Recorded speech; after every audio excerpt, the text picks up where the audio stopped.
Friends, मेरा नाम है ज्योति मिश्रा और मैं स्वागत करती हूँ आपके अपने यूट्यूब चैनल में जीके क्लासेस फॉर प्रिपरेशन में।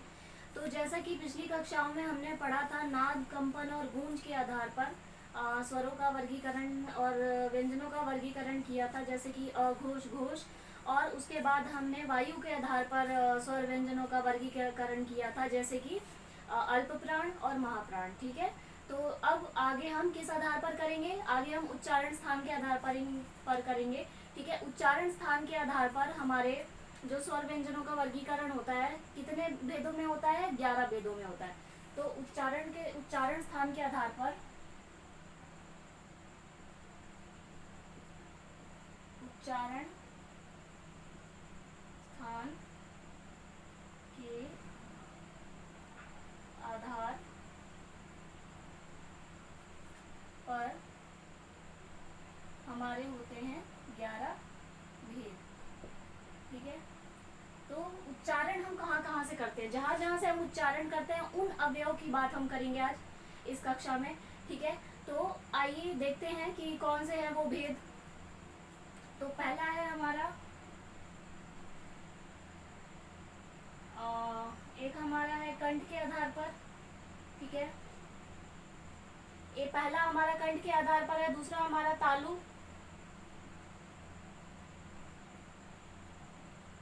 तीसरा हमारा है मूर्धा के आधार पर। चौथा है हमारा दंत के आधार पर।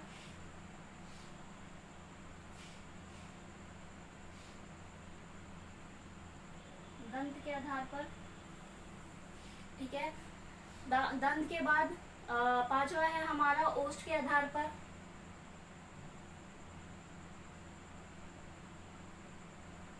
ठीक है, इनके बारे में हम विस्तार से बात करेंगे अभी। ठीक है, पांचवा है हमारा ओष्ठ के आधार पर। ठीक है, छठा क्या है हमारा? किस आधार पर किया गया छठे को? नासिका के आधार पर। ठीक है, आठवें को हमारा दंत और ओष्ठ के आधार पर। आठवें को कंठ तालु के आधार पर। नौवें को कंठ ओष्ठ के आधार पर। दसवें को हमारा 10वां है भाग हमारा वत्स के आधार पर स्वर और व्यंजनों का वर्गीकरण किया गया है। 11वां हमारा है काकल्य और अलीजीवा के आधार पर। तो आधे आधे हम इनको थोड़ा सा हिस्सों में बांटकर हम इनके बारे में अच्छे से पढ़ेंगे। ठीक है, अब देखिए कंठ में कौन से वर्ण आते हैं हमारे। देखिए कंठ में हमारे, जो कि नाम से ही जाहिर है, कंठ कंठ यानी एक अव्यय है बोलने के लिए। ठीक है, तो यहाँ से हम जिन वर्णों का उच्चारण करते हैं वो हमारे कंठ के आधार पर हो जाते हैं। कैसे होते हैं? जैसे अ, आ, ये हमारे कंठ के आधार पर होते हैं। आप चाहें तो यहाँ पर हाथ लगा के भी अगर बोलें तो यहाँ पर एक कंपन होती होगी, यानी कि कंठ पर असर पड़ता है, कंठ से ही निकलते हैं ये वर्ण। तो ये क्या होता है? कंठ से बोले हुए वर्ण होते हैं। तो अ, आ। ठीक है, इसके बाद आता है हमारा क वर्ग। क वर्ग पूरा हमारा कंठ से ही बोला जाता है। ठीक है, और उसके बाद आता है हमारा ह और विसर्ग।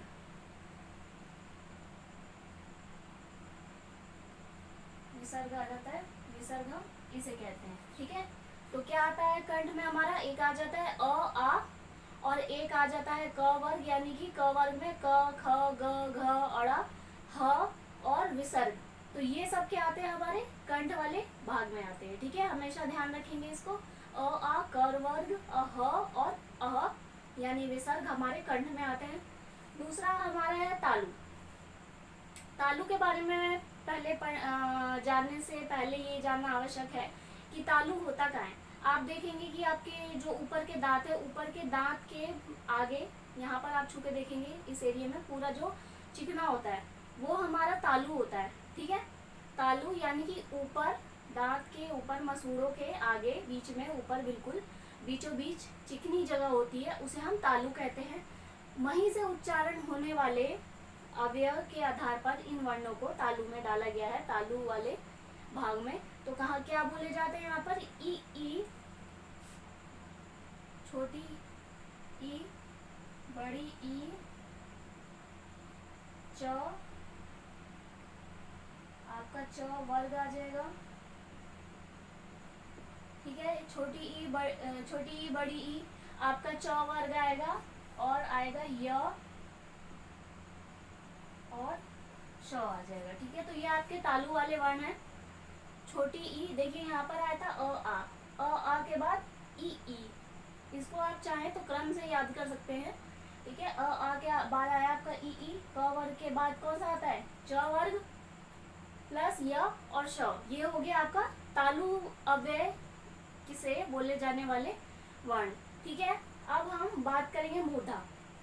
मूर्धा क्या होता है? मूर्धा होता है, आप जैसे मैंने अभी बताया तालु के बारे में, ऊपर तालु जो मसूड़े ऊपर वाले दांत के पास, मसूड़े के पास जो चिकनी जगह होती है वो तालु होता है।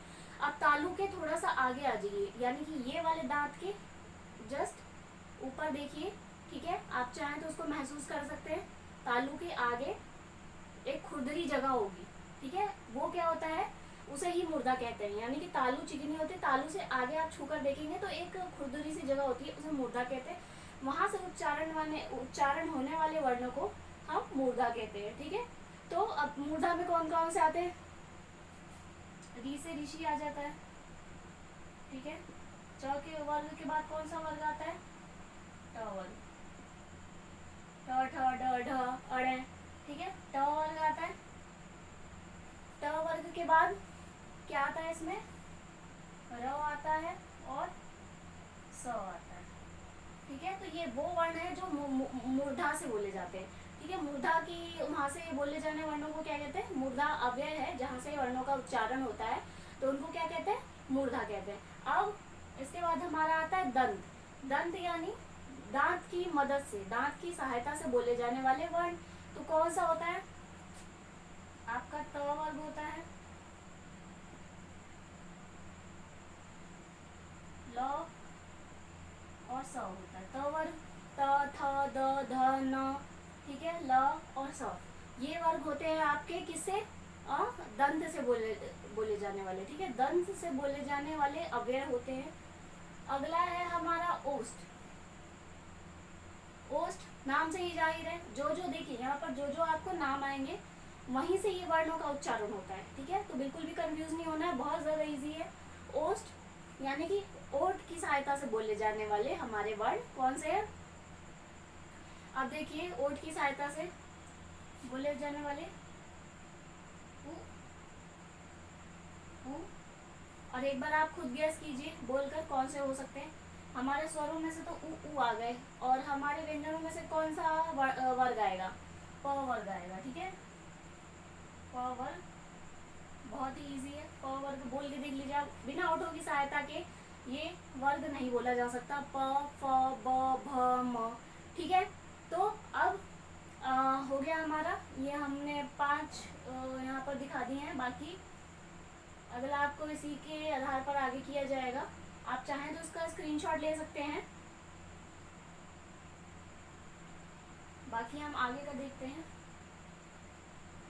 कोष्ठ के आधार तक हमारा हुआ है, आगे हम यहाँ से करते हैं।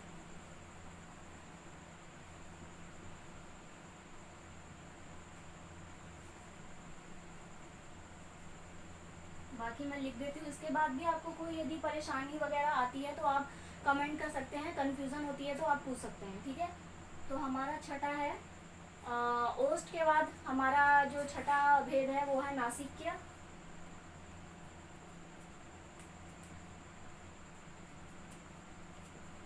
नासिक्य। सातवां है हमारा वत्स्य। ठीक है,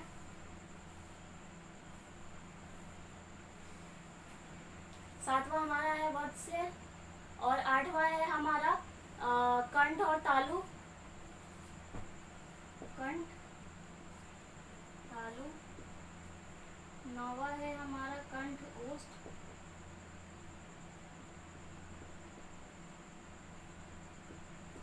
ठीक है, कंठ तालु कंठ ओष्ठ, और हमारा 10वां है दंत और ओष्ठ।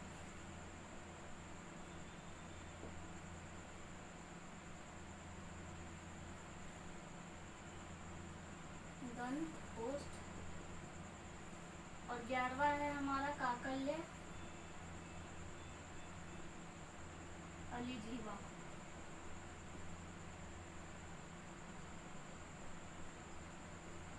ठीक है, ये हमारे 11 तक हो गए। तो नासिक्य से, जैसा कि नाम से ही जाहिर होता है कि नासिक्य से नाक से बोले जाने वाले वर्ण होते हैं, जिसमें नाक का प्रयोग ज्यादा होता है। पिछली कक्षा में आपको याद आया होगा कि वो कौन से व्यंजन होते हैं, वो हमारे होते हैं सारे पंचम स्वर, पंचम वर्ण होते हैं सारे। पंचम वर्ण कौन कौन से होते हैं, इनको भी क्रम में ही लगाना आना चाहिए। अड़ा, या, अड़ा, न और व। नासिक के व्यंजनों का यही अच्छा और सही क्रम है बिल्कुल। तो कहीं पर भी अगर एग्जाम में भी आता है तो इसी क्रम से आपको लगाना है। इनको पंचाक्षर, पंचम वर्ण या नासिक्य व्यंजन कहा जाता है। 3 नामों से पुकारा जाता है, हमेशा याद रखेंगे, नासिक्य, पंचम वर्ण, पंचमाक्षर। ठीक है, तो इस नाम का कोई भी आए तो आप समझ जाइए कि ये प्रत्येक वर्ग का 5वां वर्ण है जिसकी बात हो रही है। ठीक है, अब 7वां में हमारा है वत्स्य। वत्स्य से आप क्या समझते हैं, वत्स्य का मतलब होता है मसूड़े, मसूड़ा, यानी कि वत्स्य है मसूड़ा, यानी कि मसूड़ों के सहायता से बोले जाने वाले वर्ण, तो वो हो जाते हैं हमारे वत्स्य। ठीक है, तो इसमें कौन से आते हैं, र, न, ल, स और ज। तो इसमें क्या होता है कि आप चाहे उच्चारण करके देख लीजिए, आपके जो अव्यय, आपकी जो जिह्वा होगी वो मसूड़ों को छुएगी। र, न, ल, स, ज। ठीक है, मसूड़ों को छुए बिना ये वर्ण नहीं बोले जा सकते, इसलिए ये वत्स्य वर्ण होते हैं इसके अंतर्गत। ठीक है, अब हमारा आता है कंठ तालु। कंठ तालु, कंठ का मतलब कंठ, तालु का मतलब जो मैंने बताया, जो ऊपर वाले दांतों के पास, मसूड़ों के पास जो चिकनी जगह होती है, क्या होता है वो तालु होता है। तो जो वर्ण कंठ और तालु दोनों की सहायता से बोले जाएं, ठीक है, तो वो होते हैं कंठ और तालु। जैसे ए और बड़ा ए, ठीक है, छोटा ए, बड़ा ए, ये होते हैं कंठ और तालु की सहायता से बोले जाने वाले। ठीक है, तो अब देखिए ए इन्हें कंठ और तालु क्यों बोला जाता है। ए किसकी सहायता से मिलकर बने होते हैं, एक बना होता है हमारा, यहाँ पर देखते हैं अ और आ। अ और आ के बाद छोटी ई या बड़ी ई आ जाए तो क्या बनता है, हमारा ए बनता है। ठीक है, तो अ आ कहाँ से बोले जाते हैं, कंठ से, और ई कहाँ से बोले जाते हैं, तालु से। इसलिए क्योंकि ये दो वर्णों के दो स्वरों के मेल से बना है ये वर्ण, इसलिए इनको क्या कहा जाता है, कंठ तालु इकट्ठे बोला जाता है इनको। ठीक है, क्योंकि अ आ कंठ से बोला जाता है, ई तालु से बोला जाता है, इसलिए दोनों मिलकर ए बना देते हैं और ये वो बन जाता है कंठ और तालु। अब इसके बाद क्या होता है हमारा 9वां है कंठ और ओष्ठ। ठीक है, तो कंठ यानी कि गले से उच्चारण होने वाले, ओष्ठ यानी ओठ से उच्चारण होने वाले वर्ण। तो इसमें कौन से आ जाते हैं आपके, ओ और औ। ठीक है, तो इनको कंठ और ओष्ठ से बोला जाता है, कैसे, अ आ के बाद जब आपका छोटा ऊ और बड़ा ऊ आ जाए तो वो औ बनाता है, यानी कि अ आ कहाँ से बोले जाते हैं, आपके कंठ से बोले जाते हैं। ठीक है, ओष्ठ से क्या बोला जाता है, ऊ। तो इन दोनों की वर्णों की सहायता से मिलकर ओ औ बन जाते हैं, इसलिए इनका कंठ तालु नाम है, कंठ तालु। ठीक है, अब इसके बाद 10वां है हमारा दंत और ओष्ठ। दंत का मतलब दांत, ओष्ठ का मतलब ओठ, यानी कि जो वे वर्ण जो दांत और ओष्ठ की सहायता से बोले जाते, ओठ की सहायता से बोले जाते हैं। एक ही वर्ण है दंत ओष्ठ वाला हमारा व। ठीक है, दंत ओष्ठ, यानी कि इसमें दंत की भी सहायता पड़ती है और ओष्ठ की भी, तो दंत ओष्ठ होते हैं।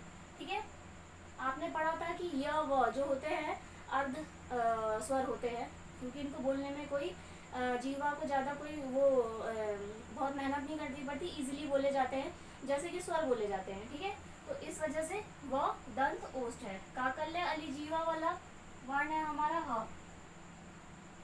काकल्य आपको पता है क्या होता है, काकल्य जब जैसे आप मुंह खोलते होंगे तो उसमें एक घंटी सी लटकी रहती है यहाँ पर, उसे काकल्य कहते हैं। और अलिजीवा जीवा के आगे का हिस्सा होता है।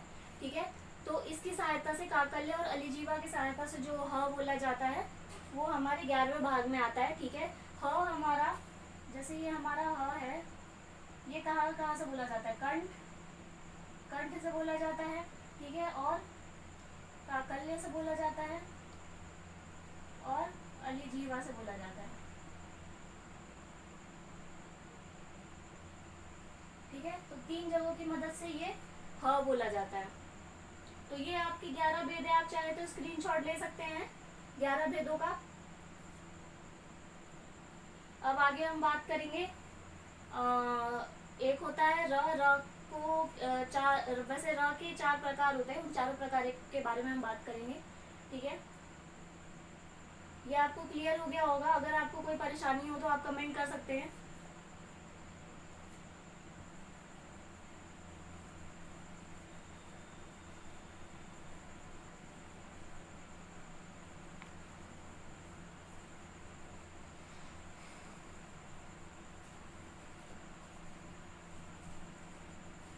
आपने देखा होगा जो र से रस्सी, र से जो भी पढ़ते हो आप व्यंजन, उसको एक र ही रूप नहीं होता, र के 4 रूप होते हैं, ठीक है। र 4 प्रकार के होते हैं। र 4 प्रकार के होते हैं, ठीक है। एक तो यही वाला र होता है, ठीक है। एक हमारा ये वाला र होता है, एक होता है आधा र, ये। तीसरा एक होता है ये वाला र, और चौथा होता है एक ये वाला र, ठीक है। तो ये हमारे र होते हैं, ठीक है। ये वाला र होता है। एक हमारा ये वाला र है जो पूरा र होता है। ये वाला हमारा जो ऊपर लगता है शिरोरेखा के ऊपर लगता है, ये आधा र होता है, ठीक है। एक र लगता है पैरों में किसी व्यंजन या किस व्यंजन के, और ये होता है ये वाला, जिसमें एक हलंत लगता है और ये वाला र लगता है। तो ये 4 प्रकार के र होते हैं, ठीक है। तो ये इसमें तो नॉर्मली देखा जाए तो ये प्रयोग होते हैं, जैसे कि राकेश है, रमन है, ठीक है। या कोई भी आप नाम उठा लीजिए, या रमेश है। तो ये पूरे र का प्रयोग हो रहा है, जो कि हम करते हैं अधिकतर। ये वाला कौन सा र होता है, ये होता है आधा र, अधूरा र कहते हैं इसे। ये आपका होता है अधूरा र, ठीक है। जैसे कि गर्म, मर्म या नर्क, गर्म, मर्म, नर्क, या कहिए शर्म। तो ये वाले शिरोरेखा के ऊपर आते हैं, आधा र, अधूरा र, ये शिरोरेखा के ऊपर आते हैं। अब ये वाला र देखते हैं, ये कैसा होता है। ये वाले र में जैसे ग्रह, भ्रम या भ्रष्ट, ये वाले र होते हैं जो कि व्यंजन के पैरों में बोले जाते हैं। प्रदीप, या कुछ भी हो सकता है। प्रारंभ, इस तरह के जो पैरों में आते हैं र होते हैं, ठीक है, व्यंजन के। और ये वाला देखिए क्या होता है, ये आपका जो इस साइड वाला आता है, ये वाला जो आता है ये आपका हलंत है, और इस साइड वाला यही वाला र है। इसी की सहायता से ये चौथा बनाया गया है। एक साइड हलंत लगा के, ठीक है, आपके दाहिने हाथ पे हलंत लगा के, और आपके बाहिने हाथ पे ये वाला र लगा के, तो ये चौथे प्रकार का र बन जाता है। तो कौन कौन से होते हैं, जैसे ड्रम होता है, या राष्ट्र हो गया, ठीक है। और भी बहुत सारे होते हैं, जैसे ड्राइवर, द ड्राइवर, ठीक है। और किस तरह के आते हैं, ट्रक, ट्रेन,